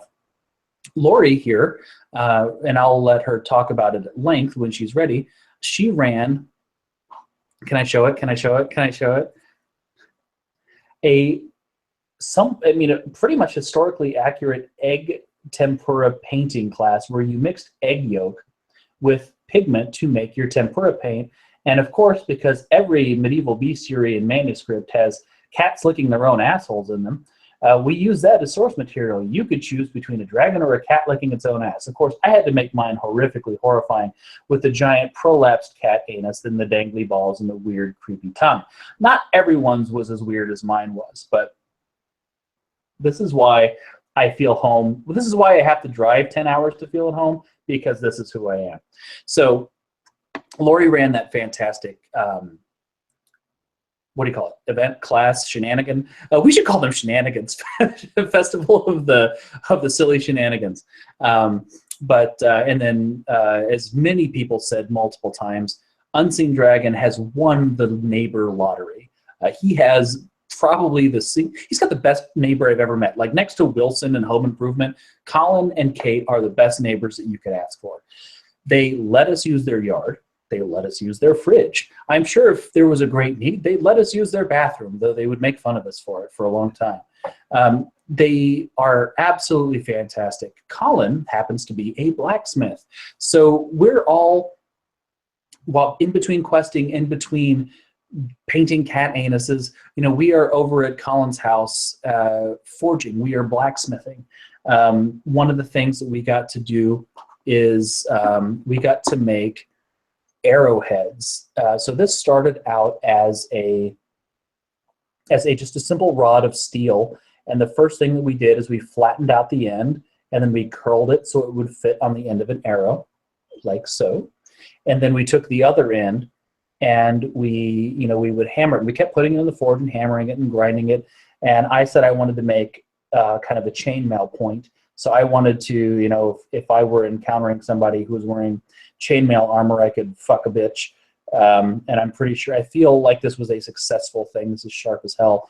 But we made arrowheads. Not only did we make arrowheads, we took those arrowheads and we put them on arrows and we shot them out of real bows at armored targets. I will let everybody else kind of explain, go on and on about how cool those armored targets were. We actually fletched arrows. We made arrows, like aside from making the wood, we did start with the dowel rod. We fletch the arrows, we make arrowheads, we shoot armored targets. All of these things come with achievements. Back to here, this is what you get for making your really kick-ass arrow. You get this guy. And then later at night, we had flaming arrows. We all shot flaming arrows in basically a suburb in the middle of the night, which is fantastic. The surprises, they just kept coming. Come on, focus. You know, we had people. We were attacked by dragons. We had to shoot children with bows, and I'll let that one get explained. I got to shoot something. I got to shoot a jester in the dick pixel. All kinds of just fantastic things happened this weekend. And of course, there's neat trinkets. We've got the Unseen Order dice here that was, I believe, Style Teckle helped make those. All kinds of fun stuff. Am I missing anything? Oh my God. Got these little cool eggs, right? So like at the end of the quest, we got these really fantastic dragon eggs that we have to take and protect and make sure that they survive, or we will lose the game that we won at Festival of Silver Serpent, you know, after the fact. So, you know, everybody's got to make sure that they take care of this. These are made by Dame Lori, who happens to be here. These are fantastic. Look at that beautiful blue. Obviously, I like that. And I happen to have a larger one, complete with a Dame Lori C-ring, which is fantastic. Yes, I said that on air. But we have, look at these fantastic cookies. I got to turn the autofocus back on because you got to see the detail of this thing. Look at these just magnificent dragon eggs. You know, you can totally picture Daenerys Targaryen passing one of these, or I'm sorry, walking out of some flames with one of these. And you know, they just look so fantastic. The colors are beautiful, the textures are beautiful, and each one is totally different. And they come with a little cool stand, so they can stand up or they can, you know, lay down. Okay, I think I've pretty much covered everything. I mean, I don't know if there's anything else that happened that I, you know, and of course there's boffer combat and there's tournaments and silliness and me injuring myself as a tradition to do. I can't remember anything else. So I'm just, guys, jump in. Gosh, I'm happy. Well, there was Garrity's event too, showing off. You're right. I'm sorry. I was. Yeah. Please. Okay. Joe Garrity, the curator of the Origin Museum, who of course gets a bunch of really cool stuff from EA and from ex-Origin people that they tend to find in the back of their, you know, garage somewhere. Brought a tremendous amount of really cool stuff. He brought a BAFTA award that Origin had apparently won. It's an award from England, apparently a very important one for arts and programming. He brought a ton of original artwork for the Ultimate games, for advertisements for Wing Commander. He brought relics from Richard's original Britannia Manor, the costume pieces and some of the crystals and things that were used as part of the quest, going through the haunted houses that he used to run there at his personal property. The coolest thing that he brought, in my opinion, was he brought the unreleased demo of Ultima 10 Odyssey, which had never been seen or played before. And we immediately proceeded to break it as much as possible and run around naked as the Avatar, because that's what we got to do. But it was actually really a stable game. I was actually giving him crap that it was kind of the first Origin game to ever run straight out of the box without any problems. And the only way it really crashes is if we actually did something expected. Like if you went through the Moongate to the wrong spot, it just didn't have any maps to load because obviously it wasn't a finished product. But it was kind of disappointing to see such really hard work that they had, as with a lot of things, just kind of went, we're not going to finish that. But it was a great time listening to him talk about a lot of that history.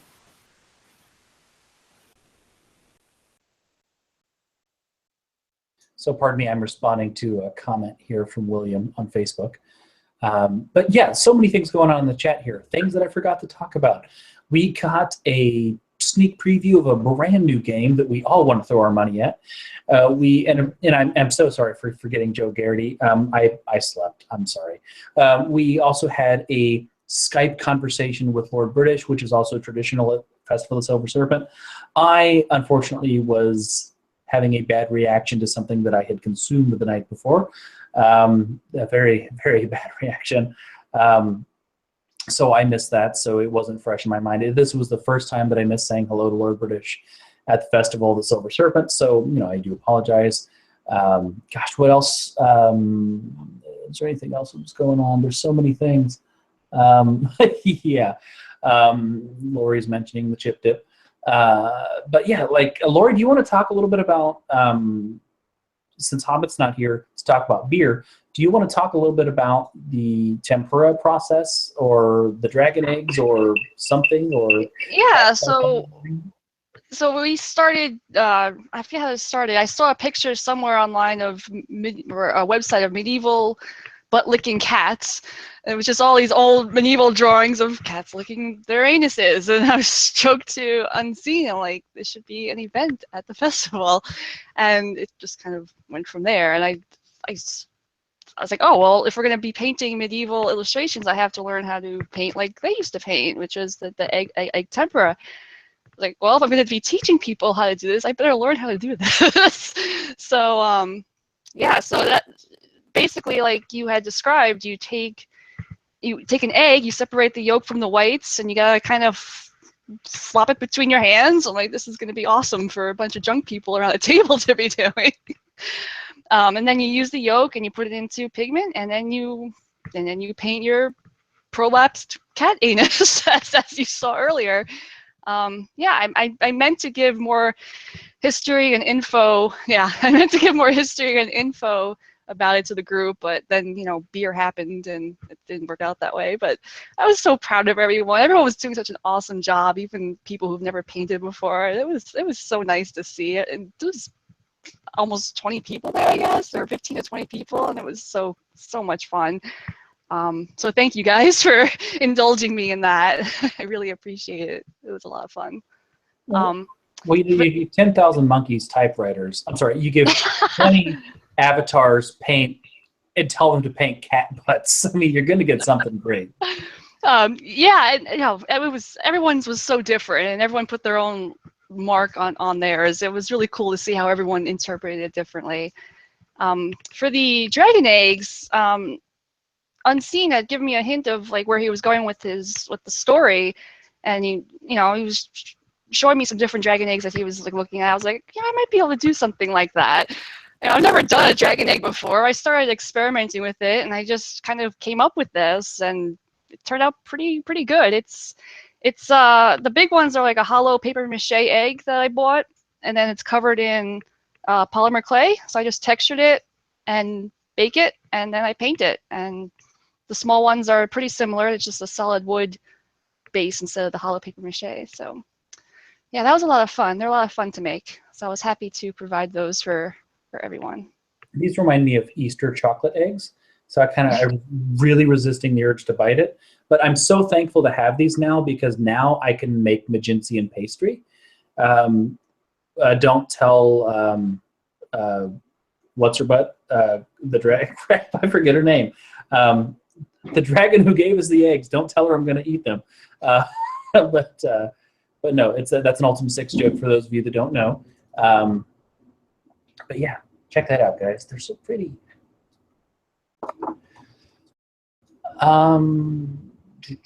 There was something I wanted to hand it over to somebody. So we actually, I want to take a moment. Isabel and or William, if you guys want to unmute and introduce yourself and or say hello or something, please feel free to do. We miss you guys, and it's good to see you guys here at the Hearth. William's waving and giving the thumbs up. So suck it, Australians. William has a baby who's sleeping, so he's being quiet. Ah, okay. Well, that totally makes sense. Sleeping baby. Isabel looks like she's got a baby as well, though it looks a little tiny and black and hairy. All right.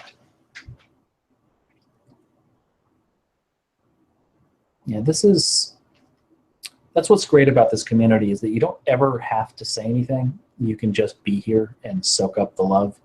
It's great just having you.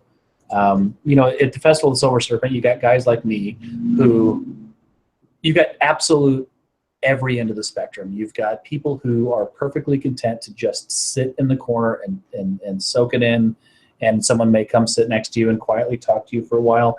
And the polar opposite end of the spectrum, you've got me, who I'm like, if I fart, I'm trying to make it to where literally the whole house can hear it. So it's fantastic, and everybody, there seems to always be something for everybody, of introverts and extroverts and everyone in between. thankfully, there wasn't much textroverting going on. And if you don't know the term textrovert, it's where you won't talk in person, but the instant that you leave, you text them like fucking mad. You know, you go on a date and you're like all shy, and then as soon as you're like, I really wanted to fuck the shit out of you because you were so, oh my God, you're amazing. I love you so much. You know, this is the thing, right? You know, thankfully, there wasn't a lot of phoning at the event aside from picture taking. Actually, this was the first weekend. I put my phone in you know, by the bed, and I didn't have it with me. I had no phoning the entire time, although I did, you know, hide behind the camera a lot. So Isabel, you've got a tiny cat there, is that right? From what I can see? Yay. It's okay. So her microphone's not working. Hello, cat. I'm going to make your cat bigger. Hello, cat. Ooh, look at that little Hey, tiny. Joseph, I just want to say I really thoroughly enjoyed the temper painting with Lori. And I left my dragon egg in my car overnight, and I was afraid it was going to hatch. It's so realistic. It was so warm. Just really wild, really enjoyable. Appreciate it. Oh, fantastic. Oh, by the way, just a quick bit of news because most of you were at the event. It is on my list this weekend to get the cheese list to you guys. Several people have asked for the list of cheese for the tasting. It is on my list to get you this weekend. This weekend is my giant catch-up period. So, yeah. In fact, so after the Festival of the Silver Serpent, approximately 6 p.m., Style, Lloyd, Alex, and I got into Style's van, and we left. And we drove a few minutes south of Unseen's house to Roy Rogers, because I'd never been to one. And I was actually thoroughly impressed by Roy Rogers. I sent them a glowing review. Like, everybody in there was polite, professional, and clean, and well-behaved, and it was absolutely not like going to a fast food restaurant in Chicago where everyone's slipping and sliding and yelling at each other and yelling at you, and there's like bulletproof glass and everything. It was an absolutely fantastic experience. And of course, they had Old Bay, which made Alex giggle because now she understands the secret of the Old Bay. Not like Old Bay. You know, it's different. It's like Festival of the Silver Sugar Daddy, Old Bay. 20 years. But yeah, so we got in the car, we drove, and I tried very hard to sleep on the way home, and I couldn't get to sleep. I actually took Monday off work. I tried to sleep as much as I can, but I was wired up, you know,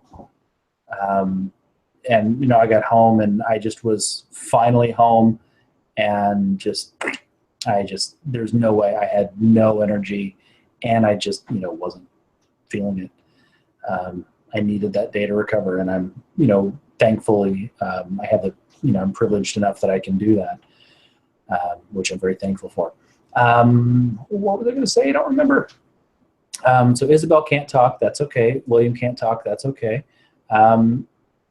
So Adam, you had a fantastic achievement at Festival of Silver Serpent. Do you want to brag a moment, or would you like to remain humble? I'm not sure what thing you're referring to. I'm talking about the tournament. Okay. Yes, well, I had the fantastic achievement of finally beating Joseph here in a tournament that we both entered, because there are so many where one or the other of us, mostly him because he's hosting it, don't enter one.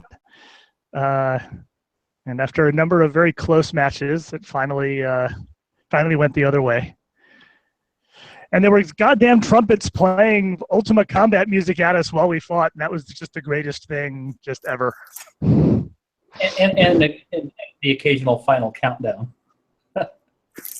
So yeah, I mean that's fantastic. We got 2 trumpet players playing while we're dueling. But so yeah, I very, very fair and entertainingly. Actually, I don't know if it was entertaining. Our match was probably the least entertaining, just because we both know the game really well, and we knew what target was. We weren't bullshitting. We just were trying to go for the only target. We weren't bullshitting. We weren't doing anything ridiculous. It was probably the most boring one to watch. But no, I'm happy to not have won, because I like to pass that around. It means that, I can train and get better. But yeah, Adam won the tournament this year. I believe I won the last two, if memory serves. But Adam's right. When I run an event, I try not to participate. I just don't think it's fair for the host to win. Or I may participate and say it doesn't count. If whoever, I just take myself out of the score at the end. So that was fantastic. So I asked you, I said you had an achievement, and you were like, which one are you talking about? So there's another one? I wasn't sure if you wanted me to talk about the training thing. The teaching Oh, course. absolutely. I completely forgot about that. That was a really cool thing. Yeah, totally. Please.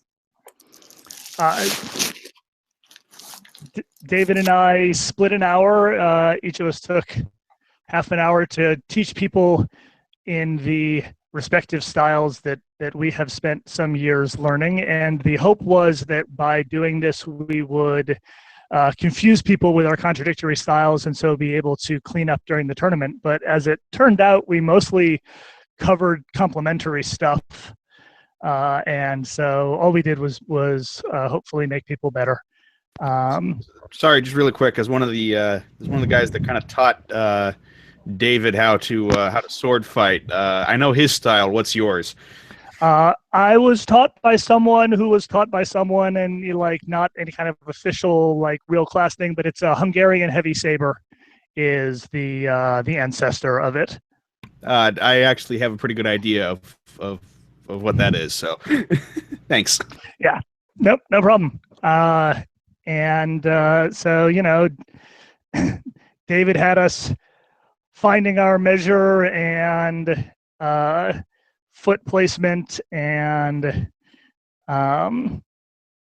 reacting to the other person's motions. I did a little more foot placement and a different set of movement things than what he was working on. I taught what is the first thing that I was taught and gets taught in the class that I used to take, which is a pattern of blocks that you just, in the class, you'll spend the first several weeks just being drilled through this over and over. I kind of did a scatter shot at every now and then I'd be like, oh, and I just remembered that this also leads to this, and you can also do this. And now you haven't learned anything because I've told you 8 million things and had you practice 3 of them.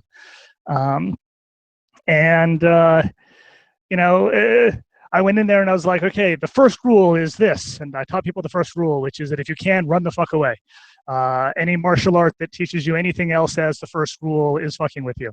But I couldn't remember what the second rule was until afterwards. And I was like, damn it. I had a second rule and I forgot it. But people keep saying that it went well, so I have to assume that it went well. And it was fun. It definitely was fun. I enjoyed it. So when David was teaching, I kind of paid attention because, I've done some historical European martial arts here in Chicago. Not much of anything that David said was particularly new, but many things that you said were particularly new. So while I was just trying to get good photos when David was instructing, when you were instructing, I was like, wait, what? It's like, I wanted to be like, wait, can you say that again? But I didn't want to, be the guy who wasn't fully paying attention because I had the camera. But yeah, it was really fun to see the contrasting style. I thought it would be interesting too to jump in and say, now that you guys know that, here's some modern fencing footwork just to fuck with you. Let's learn 3 styles in one day, but that'd be cool. So William sent an email in, and I believe he wants me to read it because he addressed it as "Hi guys." So I think that's and he didn't ask me not to read it. Excuse me. So I'd like to read this email from William, Quickstar Dragon, who was in chat earlier but couldn't talk because he has an 18-month-old who is asleep. Well, I don't know if he does. I'm not sure if he's. I don't know. There's an 18-month-old that may or may not belong to someone, I don't know, that is asleep there. Okay. All right.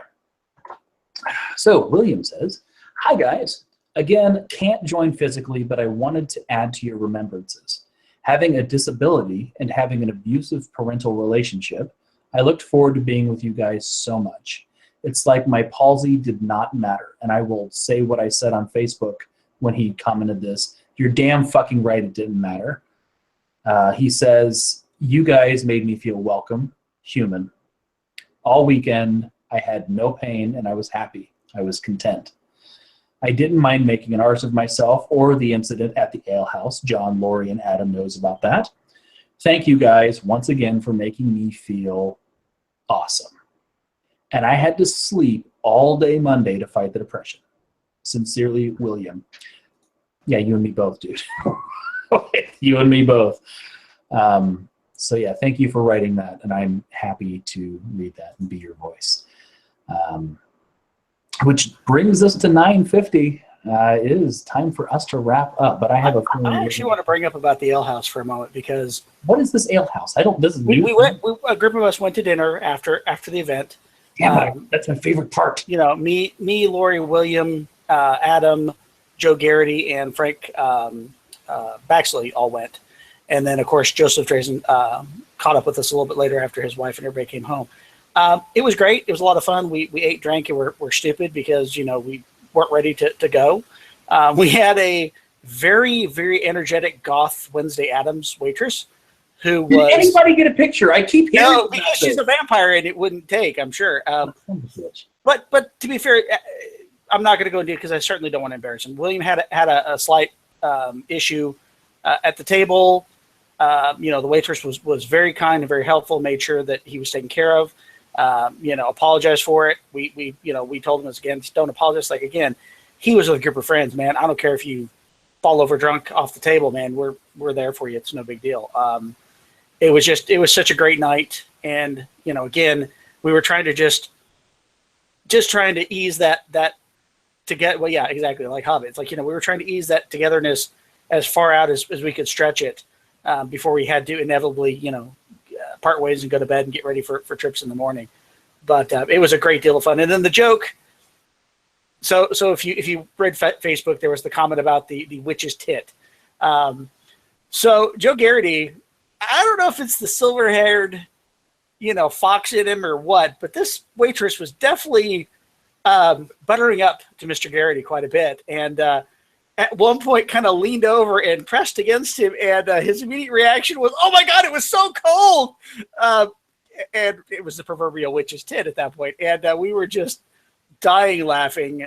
It was such a great time. And like I said, we hated to go home after that. It was so much fun. And then we got back to the hotel and everybody parted ways. And unfortunately, you know, had to deal with Monday aftermath. So there you go.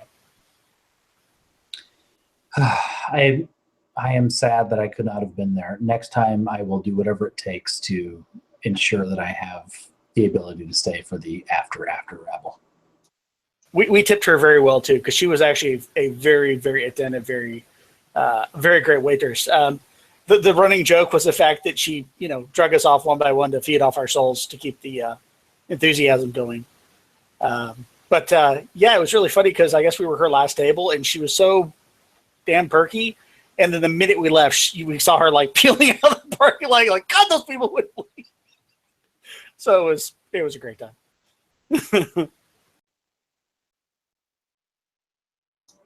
So completely unrelated, I just got a prompt to use Hangout Toolbox again. So it looks like I might be able to have that cool lower third again. Thank you for bringing that back, Google. So actually, you know, we're gonna go over just a few minutes. Great timing, Argos. Who wants to talk about the horror dog? You know, pit bulls get a really bad rap in general. He is, I mean, I was concerned because usually with large dogs, especially with rescue animals, having rescued several myself, that they're very anxious. They tend to be very skittish around you. I mean, Colin and Kate's dog is one they rescued years ago, as I understand, and was very, very hesitant to come up or meet and greet anybody. And Argus was just like, people, I love you. I just love you people so much. And I'm sure part of that had to do with the fact that he was getting fed like a dog all weekend. But I would have totally stuffed him in my luggage and taken him home because he was just by far the coolest dog ever. So Joe, you have the coolest dog ever. Just saying. I tend to agree. He is a fantastic dog. And look, I have my lower third again. I've missed this so fucking much. Oh my God. I hope I spelled everything right. It's backwards to me. Yeah, that's right.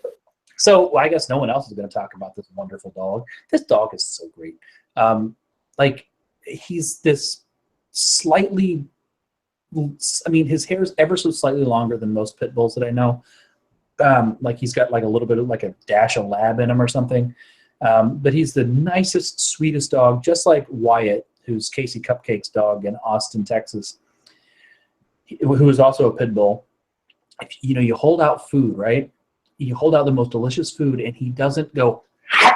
He'll just very gently just take it from you so sweetly. And, you know, he checked on everybody. Once we all finally passed out, he made his rounds, and he slept with everybody. He sniffed everybody and laid down and slept with this person for a while and slept with that person for a while. And he's just so sweet, the absolute nicest dog on the planet. And he's kind of the star of the show. I think everybody just misses the dog more than anything. And there's Argos. I'm going to put the camera on you. Hi, dog. Can you hear us? Oh, he got headphones on. I have headphones on. He can't hear. Oh, he looks sad because we're not there. And it was only this morning that his poo finally returned to normal. Yeah, he was our designated for the event. Okay, so that being said, guys, it is 9:56 p.m. It is time for closing toasts. I'm so fucking glad that lower third is back. Man, that's just an unexpected, wonderful thing to have. But yeah, it's time for closing toasts. You all here know how that works. No one's new. Isabel, you can type yours out if you want, or you could just, gesticulate with the cat and we'll kind of guess what you're saying. Hello, cat. Speaking of which, mine is waking up and stretching. Florin may want to come over here for closing toasts. Hello, cat. All right, so let's start with Aaron. You are as far left as it gets to me, so how about you give us a closing toast? All right. Well, I'm just gonna. I'm gonna use this to actually some shameless plugging because it doesn't look like, as of right now, I don't think I'll be able to make it out to any of the events anytime soon. But if any of you are interested, there are some events coming up where you can find me and most likely David. One is for any of you in the Southeast. We have MomoCon in Atlanta over Memorial Day weekend. So by all means, come out. We've got, you'll find plenty of friends and Ultima fans there, as well as me and David doing sword stuff. And then for those of you who are up in Maryland, we have you can find both me and David at Long Point, which is the big historical European martial arts thing, which you can't, they close registration, so you can't come out and do stuff, but you can totally come out and like watch and cheer us on and we can do like sword stuff in the parking lot or something like that. And then of course, we're all typically at Dragon Con if you guys want to come. I don't know if you guys do anything at Dragon Con. There's some kind of unofficial Ultima thing there. I don't know. I'm usually too drunk. So maybe I'm just drinking with the wrong people. So I guess my toast is going to be hopefully seeing some of you guys at those events. So cheers to that. So absolutely to other events and the potential to try to recapture some of this. Oh my God, Argos, you're so cute. That dog. Hi, dog. Oh my God, he's so cute. I want to eat that face.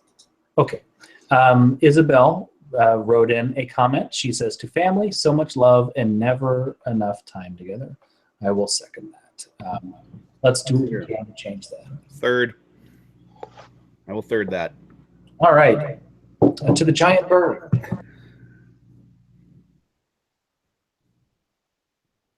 That was unexpectedly hilarious. Yes.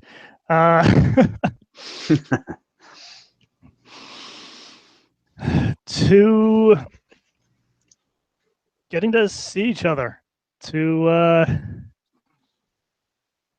I don't know. I think many of our toasts are going to be somewhat redundant with each other, but oh my God, that dog. I think we should just toast to the cuteness. To the festival, to having seen each other recently, to Hobloth, to hopefully seeing each other soon. Till the next time that we meet. And cute dogs. Frank? Oh, you're going the other way now. Yes, to Hearth of Britannia, to the Unseen Order, and to good friends. Absolutely, until the next time that they meet. May it be soon. So the Hearth of Britannia, in my mind, is in you. Not like you. It's not like some spiritual shit. You, Y-E-U. And the lore of the Unseen Order is that it is near Britain. So, there's plenty of Britannia left for those of you out there to be running your own shit. So maybe you'll create something. There's real estate left. Isabel, I've read yours. And hi, Pat. How are you? And Jesus, piss fuck. Hosey, it's to you. Oh, thanks, man. Yeah, I was just... again, it was great companionship. I love seeing you guys. I can't wait to see you guys again. To Aaron's point, we do have Ultima stuff at DragonCon. There are always the Lord British panels. There's usually a after rabble at restaurants and stuff down there. If anybody does happen to be down in the Atlanta area during Memorial Day, during September, please let me know. My wife and I are more than happy to help either guest you or meet up and hang out with you guys. And I certainly look forward to meeting everybody again in November at Hobloth. So, Here. Excellent. Not to Hobloth, to meeting everybody again. All right, Unseen with a sleepy dog. Oh, look at that dog. So cute. and Castleton is still available for anyone who wants to spend $45 million. So, just a thought. As much as I'd love to buy Castleton, I would much rather buy Drayson's neighbor's house. It's a little cheaper too. That thing tried to kill you. Jesus, the guy Thank you. almost got hoed. For all the kind words everyone said, it means a lot that people have such an enjoyable time. Obviously, I love hosting everyone, and He's so sleepy. being able to, and having people come to my house and have such a good time means a lot to me, and I get to be silly too. So thank you very much. I was trying not to say a lot while others were talking, but really to everyone who kind of has given me a reason to do these silly events that 3 years ago I never even knew such a thing existed. And every year I'm like, okay, what am I going to do next? And so that has meant a lot to me, and I look forward to the next time we can all get together. To the sleepy dog, and the next time that we get together. By the way, the sleepy dog would be a fantastic, place to build somewhere in Britain. The name of the inn. Mm-hmm. The Unseen Order, the Sleepy Dog. Lori, it's been a while since you've been here, but I think you got the gist of this. Oh yeah, I'm going to echo pretty much what everyone else said.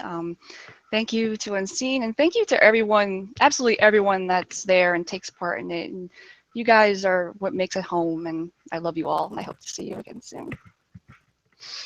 Yay to loving everybody. To cat anuses.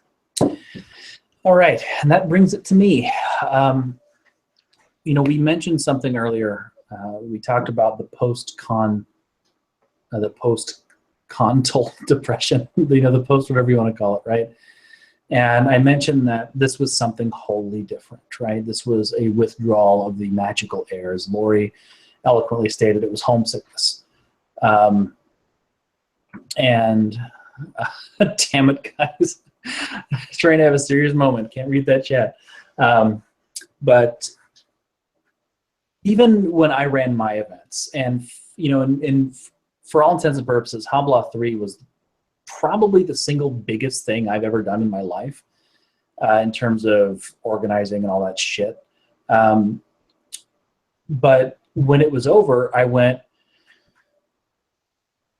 All right, can I take a nap? You know, I mean, I didn't feel what I felt after running my events that I do after going to these events, which is a big reason why it's my favorite thing, because I don't have to do it, right? I don't run the event. And what I felt was so profound. What I want to toast to is to Joseph Drayson for making me feel profoundly what everyone tells me they feel after my events too.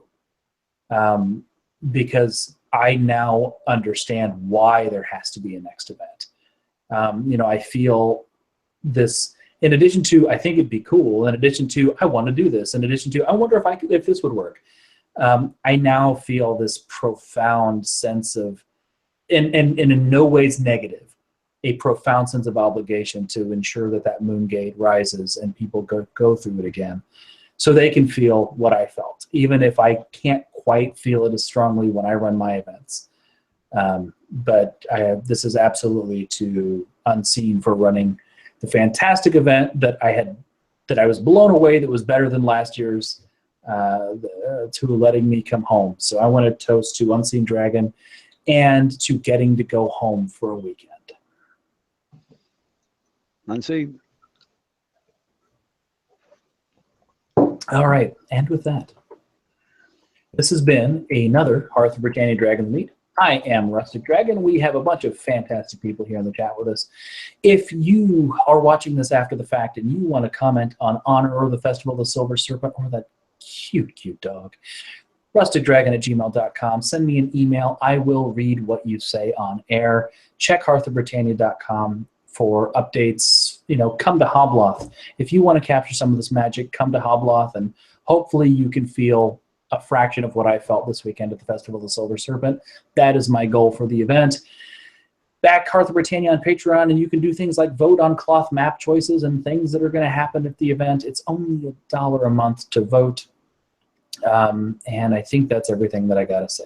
So until next time, I'm Rustic Dragon. This has been a Hearth of Britannia Dragonsmeet. Thank you for watching. Thank you for your support. And those of you here, thanks for coming. And now it's time for the best part, the After Rabble. See you in about 2 weeks.